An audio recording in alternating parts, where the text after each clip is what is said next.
Huli ng mga otoridad sa isinagawang bypass operation ang isang lalaking nag-aalok umano ng shotgun sa Baguio City. Ibabalita yan ni Patrolwoman Jomaline Kakadnindin. Arestado ang isang individual na nagtangkang magbenta ng isang shotgun sa isinagawang bypass operation sa Baguio City hapon ng ika-19 ng Agosto taong kasalukuyan.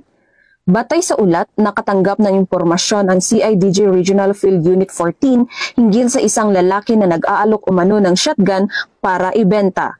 Agad na nagsagawa ng uplan paglalansag Omega ang mga operatiba sa pangunguna ng CIDG Regional Field Unit 14 Regional Special Operations Team, katuwang ang Baguio City Police Office at ang City Mobile Force Company.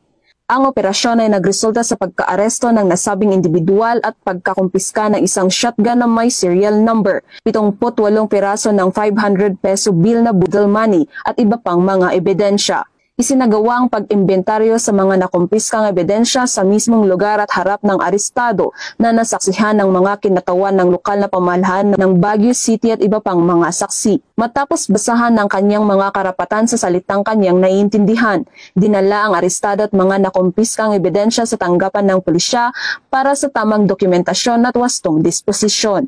Mahaharap ngayon ang arestado sa kasong paglabag sa RA 10591 o mas kilalang Comprehensive Firearms and Ammunition Regulation Act. Ang matagumpay na operasyon ay patunay ng pambansang pulisya ay patuloy sa pagpapaigting ng kampanya laban sa iligal na pag-aari at pagbebenta ng baril upang matiyak ang kaligtasan ng bawat isa para sa mas ligtas na komunidad.